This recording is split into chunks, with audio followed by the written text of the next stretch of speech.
Your biggest competition may not be the brands that you're watching, but is certainly the brands that your customers are. You can't outmarket what you don't understand.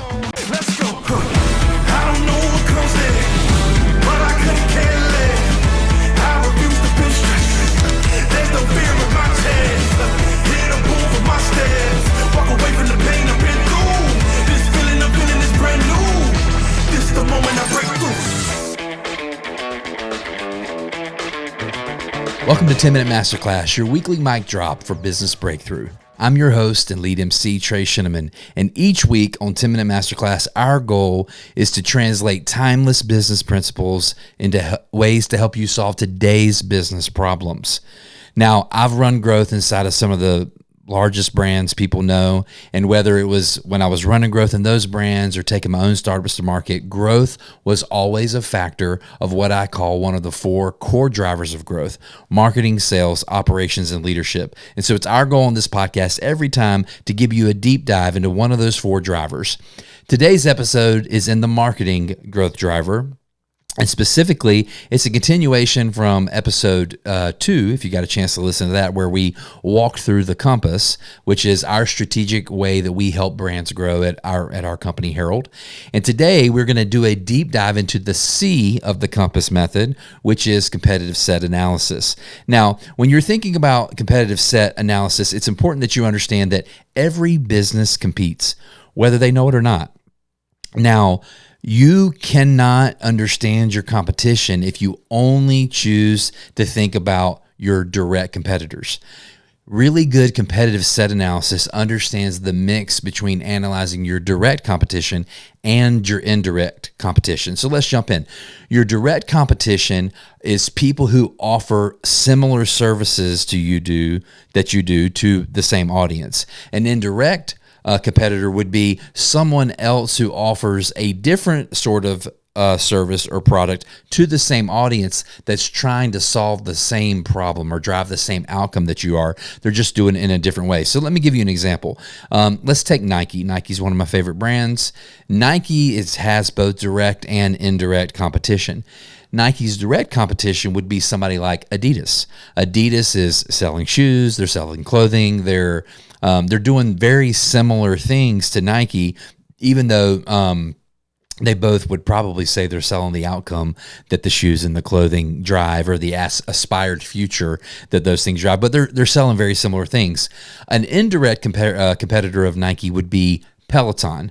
They're targeting the same sports-driven audience, people that wear athletic wear. Peloton even sells, some of their own athletic wear as well. So they're competing for the same fitness-focused, like self-improvement crowd.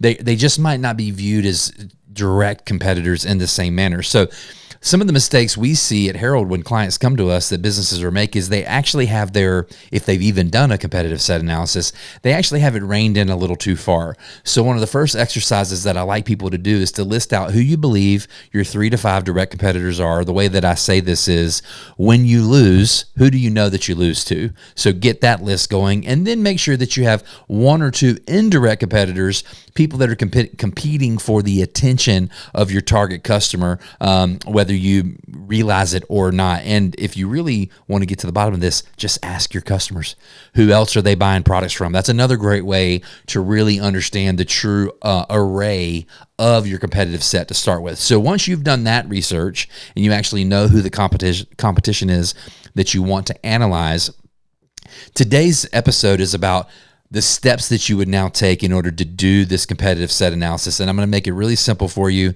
There are 5 P's that you're going to walk through in order to do what I would call the 5 P's of a proper competitive set analysis.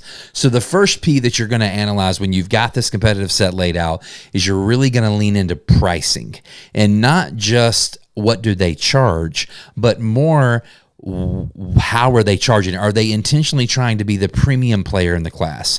Are they trying to be the more budget-friendly player in the class? Are they really leaned into a recurring kind of a position where you pay for it in small increments over time? Is it a one-and-done transactional model versus a recurring model? When I think about pricing and the way that pricing works, I think about maybe like Apple versus maybe Samsung. Apple, they're both, they might be similar price, but it always feels like Samsung's trying to undercut Apple. Or another way of saying it is Verizon versus T-Mobile. T-Mobile's trying to be that all things everybody kind of a pricing approach, whereas Verizon is sort of holding their line as the more premium cell service carrier provider, at least to the ads that I see and the way that they charge. In computers, if you go to that side of Apple's business, like Apple is definitely more expensive. It's the premium option compared to, say, like a Dell or an HP. Like those are, like, in my opinion, cheap computers that aren't going to last. So pricing isn't just the dollars, it's the perception around the price. So that's the first P. The second P is positioning.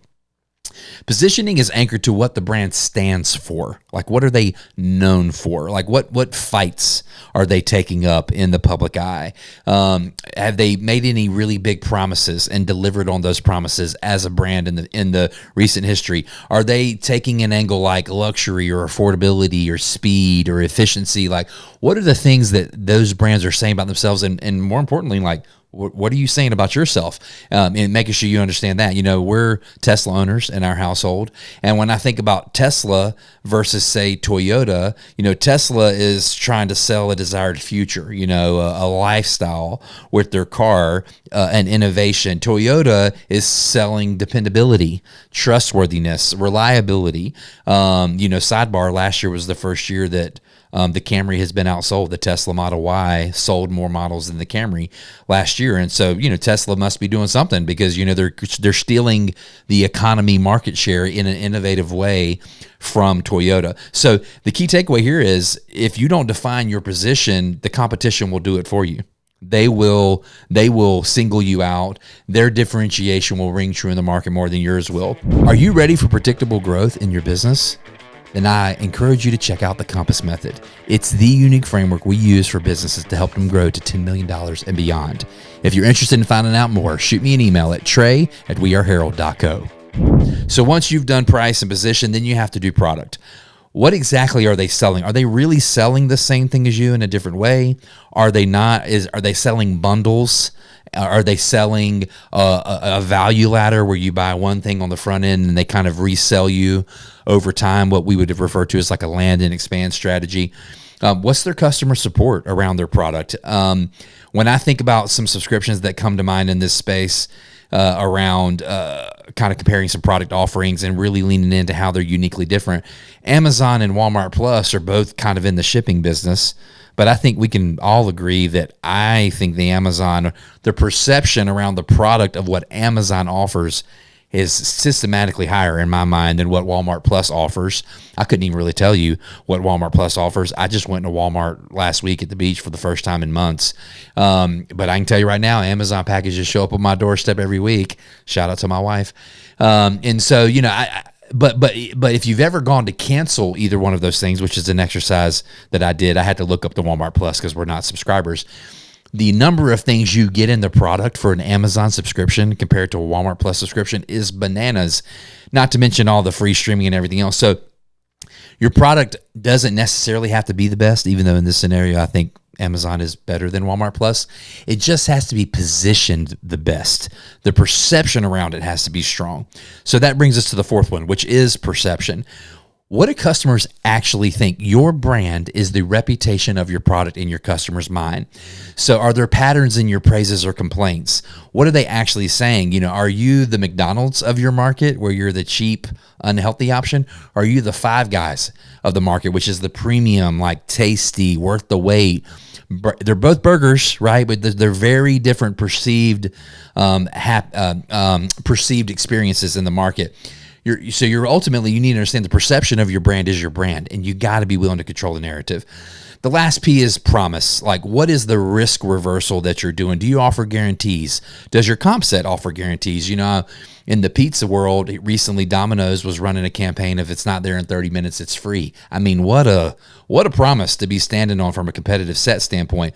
So you need to understand, if you can remove more risk than your competition can, you can decrease hesitation towards your brand. And decreases in hesitation means more buyers. So promise is a great thing to understand. So at the end of the day, to do a really effective competitive set analysis, you got to know who your direct and indirect competitors are. And then you got to run those brands and your own brand through the 5 Ps: price, perception, promise, product, and positioning.